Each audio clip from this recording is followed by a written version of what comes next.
Bueno chicos, pues como os he dicho esta mañana, vamos a empezar el nuevo tema que se llama proporcionalidad y porcentajes. En el aula 21 tenéis colgada la ficha de ejercicios y ahora durante un par de minutos vamos a explicar cuál es la primera pregunta del tema, que es muy sencilla, que se llama razón y proporción. Lo primero que tenemos que saber en el tema es qué significa la razón entre dos números. Y la razón entre dos números, A y B, es el cociente indicado A partido de B. El número A se llama antecedente y el número B se llama consecuente.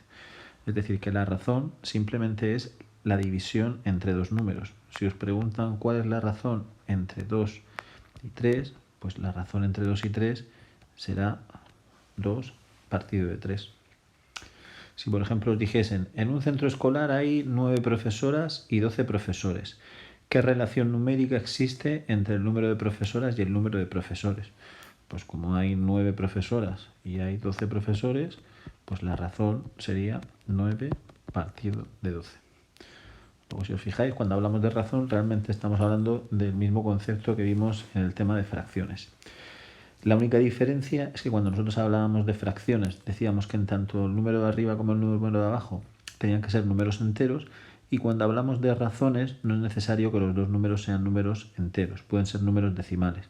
Por ejemplo, si yo os digo 2,5 dividido entre 3, eso diríamos que no es una fracción, porque el número de arriba es un número decimal, pero sin embargo sí es una razón, porque es el cociente indicado entre dos números, independientemente de que sean números decimales o sean números enteros. ¿Vale? Bien, eso es muy sencillito. Y luego, a partir del concepto de razón, vamos a ver cuál es el concepto de proporción. Que una proporción es la igualdad entre dos razones. Si la razón entre A y B es A partido de B y la razón entre C y D es C partido de D, y se cumple que A partido de B es igual a C partido de C de D, decimos que A, B, C y D forman una proporción.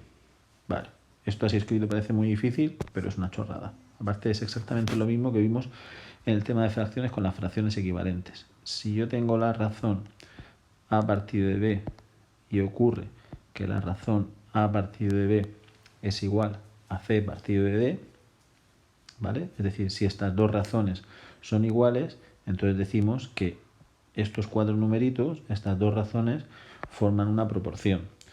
¿Cómo puedo saber yo si dos razones forman una proporción?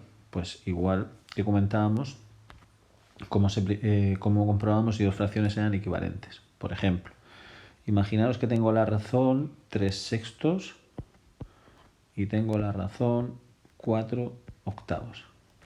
Y me preguntan, ¿estas dos razones forman una proporción?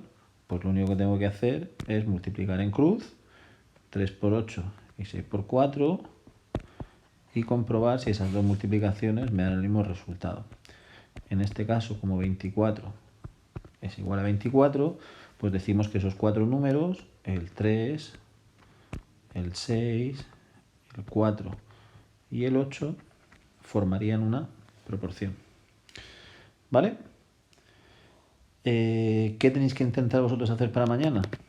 Pues os vais aquí a la ficha de ejercicios, aquí donde pone razón y proporción, pues vosotros tendréis que copiar los dos conceptos de teoría que yo os he dado y luego intentar hacer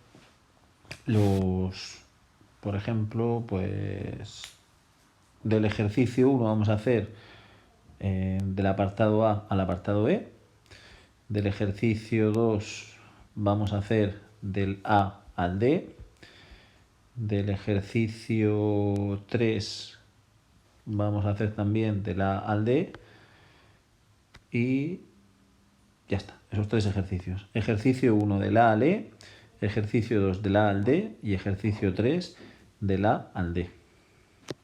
Fijaros que cuando me dicen el ejercicio 3 que complete las siguientes razones para que formen proporción, es lo mismo que cuando hacíamos con las fracciones equivalentes, cuánto tiene que valer un número para que esas dos fracciones sean equivalentes. Si yo, por ejemplo, tengo 3/9 es igual a 9 partido de x, y me preguntaban cuánto tiene que valer x para que esas dos fracciones fueran equivalentes, lo que tenía que hacer era multiplicar 9 por 9 y el resultado lo dividía entre 3. Pues cuánto tiene que valer x para que esas dos razones formen una proporción? Pues exactamente lo mismo, hago 9 por 9, que serían 81, y 81 entre 3, que serían 27. Luego x tendría que valer 27 para que esas dos razones